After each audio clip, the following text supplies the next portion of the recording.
There are many a simple thing in life, but there are some that are extremely joyful because this year, or rather last year, I've been such a good boy and I managed to receive for Christmas the Samurai Jack box set! How often do you get a cartoon series that's this rated 15?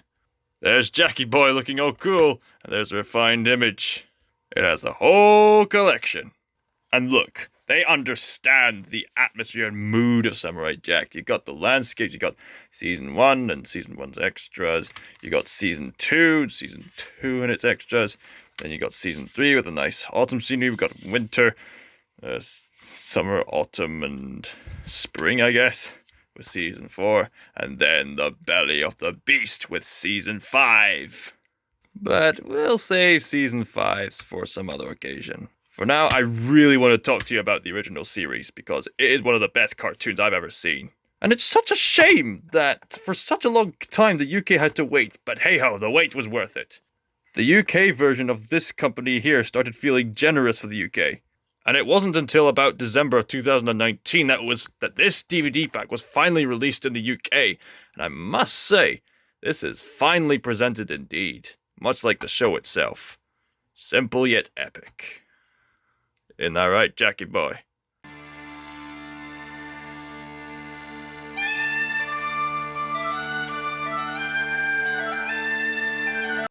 So, why do I love Samurai Jack so much? I mean, after all, some of my content on this channel is dedicated to this show, and as of recording right now, my most popular video is an animated short film which pays homage to this show. And my short is considered so good that the fans have considered it canon, so that says a lot about how much I love this show. So get on with it. What is Samurai Jack all about? What's all the hype all about? Oh, I'm glad you asked. I will tell you. I should say that one of the best things about Samurai Jack is that it tells enough exposition for you to know what's going on, nothing more, nothing less, and the rest is all visual in the present moment. Everything you need to know about the show is explained in the intro, but I'll explain the lore anyway. And just for you guys, I'll explain some of the prequel episodes as well. Plot summary. Long ago, when the gods created everything, they were destroying this evil, dark abomination that tried to consume its evilness around the whole galaxy.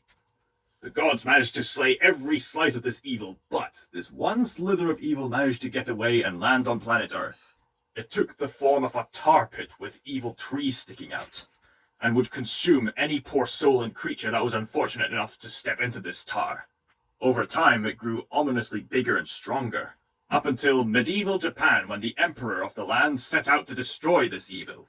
He tried using the monks' magic arrows, but it only made things worse, by giving this evil abomination a sentient body in the form of what the evil calls himself. The emperor tries to destroy this evil with magic arrows from monks, but that doesn't work. In fact, it only makes things worse, by giving this evil abomination a sentient body, taking the form of an enormously large evil demon who calls himself Aku, the shape-shifting master of darkness, the shogun of sorrow, and deliverer of darkness. He entraps the emperor and invades his home with all his might and power, spreading fear and chaos wherever he goes. The emperor is dismayed, but fortunately he is assisted, and he's taken to a far-off mountain where 3 other monks, with the assistance of the gods, forged a holy sword made of pure righteousness. This holy sword is the only thing that can pierce, harm, and ultimately destroy Aku. The emperor dons on some armor and engages in an epic battle. And in the aftermath, the emperor barely has enough power in him left to trap Aku within a stump. Afterwards, the emperor and his wife settle down to raise their own son. He raises him in honor and righteousness, and they set up a plan in the event that Aku should return. And, during a black moon, Aku is set free once more and invades Japan, this time taking the emperor as prisoner, leaving the empress mother and the prince son to run away from Japan with the magic sword, and forced into exile. The mother departs with the holy sword and sets the samurai prince off worldwide to train in all sorts of skills and techniques worldwide. The young samurai prince learns of the ways of culture. He learns how to navigate by the stars. He learns how to ride horses. Learns how to pole fight in Africa. He learns how to Greek wrestle. He learns how to read the alphabet. He learns archery from Robin Hood of all people. Tell Friar Tuck I said hello. He learned sailing, he learned spear throwing, axe throwing, martial arts and Tibet, until eventually he reunites with his mother to reclaim the robes and sword, set free the Japanese slaves, and step forth to oppose Aku and defeat him. The samurai prince had the upper hand, but just before he was about to deal the final blow, Aku cast a spell that summoned a time portal that sent the samurai into the distant future in which Aku had already won and taken over the world. Because of this, the samurai is overwhelmed by this evil dystopian future in which Aku rules everything and has taken over other planets as well. Hence the reason why there's all sorts of alien inhabitants. After learning what's going on and fighting off some of Aku's robots, the samurai swears to take on Aku and his forces until he can find some way back to the past to undo the evil once and for all whilst taking on the name Jack, a name he received from some random street punks. Will Samurai Jack ever get back to the past to defeat Aku? Well, that's the entire premise of the show. And let me tell you, from the moment the first episode started, I was intrigued. And from that point onwards, the show really engaged me in a way that other shows haven't.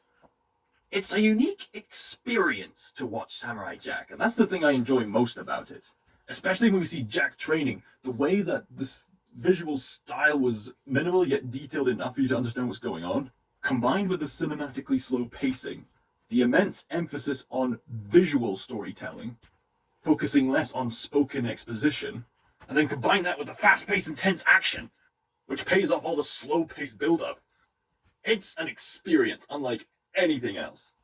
It's such an engaging experience, I'm happy to watch this show and write essays on it again and again and again. And one thing I especially love most about this show is the slow-paced atmosphere. All other shows can have some immensely satisfying world building, like Avatar: The Last Airbender and Gravity Falls, but Samurai Jack, by far, has what I would describe as the best ambience I have felt in a show. It just makes everything that much bigger, that much more epic, that much more peaceful when things are going on, that much more eerie when it needs to be eerie. And most of the time, it really drives home the themes of loneliness and determination throughout this show. As for what order you should watch the episodes, once you watch the first 3 episodes, which combined together make for a premiere movie, you can pretty much watch any episode in and out of order, although there still is a little bit of continuity. The rest of the entire series is just Samurai Jack trying to find some way back to the past. And despite not having too much plot progression after the prequel episode and first few episodes, I was arguably just as intrigued. This is one of those shows that once I put on an episode, I just can't look away. Even some of the more childish and absurd character designs and choices that they make actually make this sort of alienated dystopian environment much more intriguing. In a way, it makes you uncomfortable in the way that Aku has corrupted everything, and the fact that his deceit runs deep is kind of a theme that runs into the story as well. And this show is just oozing with ambience and atmosphere. I've never seen any other show take so many minutes to dedicate time just for the ambience and atmosphere. In the first episode, there's like a 10 whole minute montage of him doing his worldwide training without any dialogue. One of my personal favorite scenes in Samurai Jack is just him walking through these different beautiful environments. Not a word is spoken, but you can really sense how long his journey is. How far he needs to go in order to get through this. At one point you think he's going to jump over this gap, but you just think, okay, I'll just turn around, and it's really atmospheric with all the fog. At one point you see an abstract image of dark blue and very light blue. You see the footprints walk along, and then you zoom out, and you think, oh, he's in a snowy mountain. And some episodes truly excel at the visual storytelling aspect. In fact, if I were to introduce you to Samurai Jack using one episode apart from the premiere episodes, in fact, if I were to recommend any episode of Samurai Jack to you to introduce yourself to the series apart from the premiere episodes, I would highly recommend watching Jack and the 3 Blind Archers. In this episode, Jack has to venture into this forest and go to this wishing well where he will attempt to make a wish to get back to the past.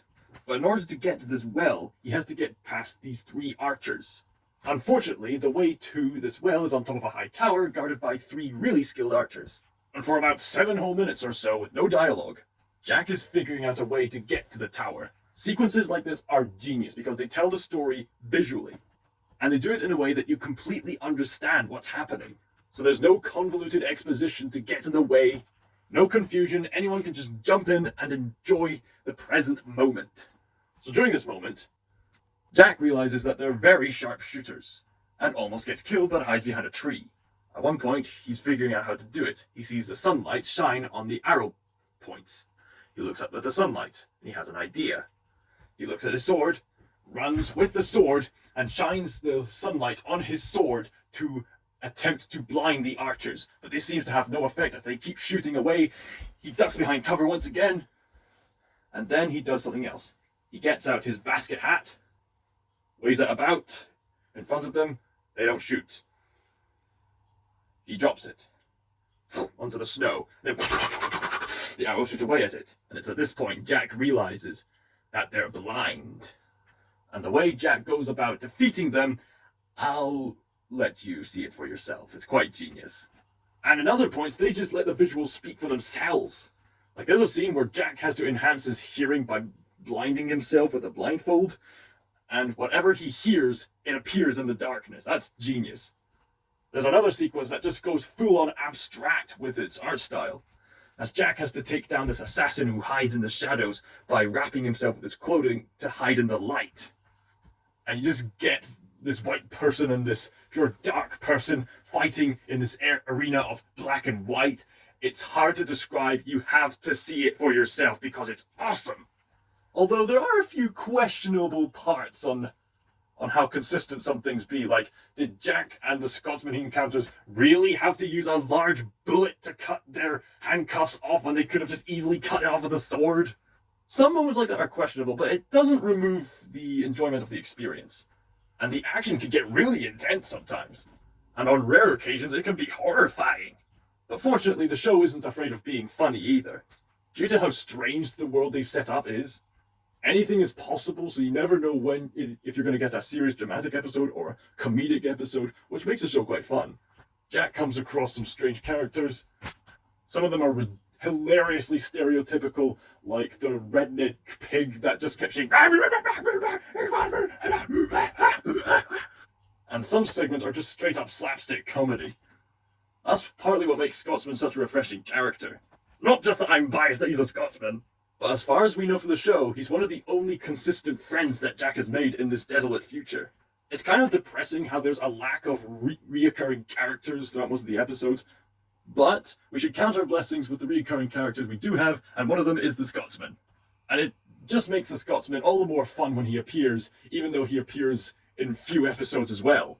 And even the main villain, Aku himself, he starts off as really intimidating and menacing. But as the series continues, the more desperate he becomes to destroy Jack, the more comedic he becomes.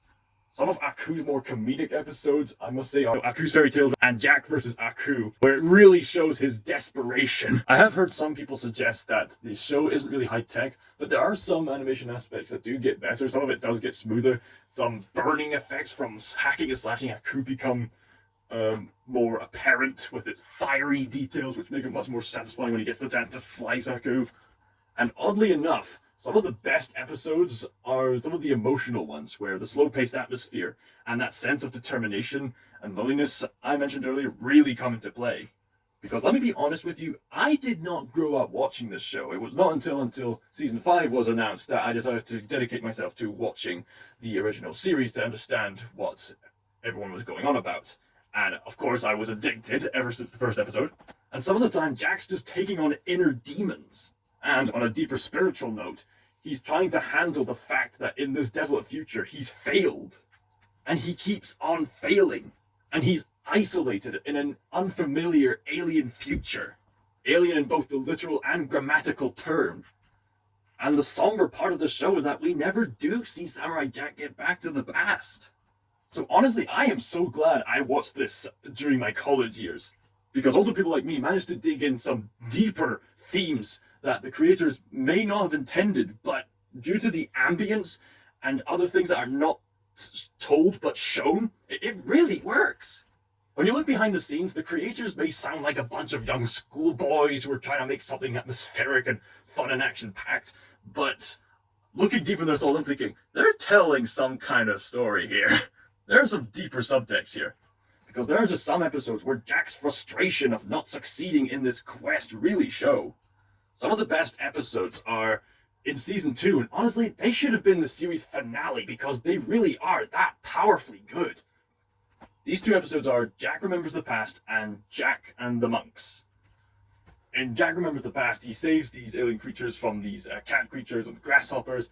Then my favorite landscape scenery where he's just walking, plays around. Seriously, I think half the show is just dedicated to Jack walking. He comes by a river to drink and bathe himself, but then he notices some familiar looking sights. Amongst all the overgrown weeds and grass, he looks and he notices that this is his old home, all in ruins. So Jack made it back home, but ironically, he's still in the future and he's trapped. Jack tearfully announced that this is his home before reminiscing on some fond memories of the past. One of them being really sweet, another being a great homage to Lone Wolf and Cub. And one of the memories gets abrupted all of a sudden by a robot who's in need of his help. And you know what? That happens in life. You're thinking about something and then it gets interrupted by something a bit more important. He takes his old balls as a reminder and runs off, with the ghosts of his mum and dad looking at him with pride. And then in the next episode, Jack has once again failed to gain access to a time portal which has been destroyed. During his frustration, he encounters 3 monks who plan on climbing up this mountain. They tell him that a power of truth can be seen on the top of this mountain. They tell him that on the top of this mountain is some kind of power of truth. Is there a time portal up there? It's never specified. Is Jack fully aware that there is, or is Jack aware whether or not there is a time portal up there? It's never specified.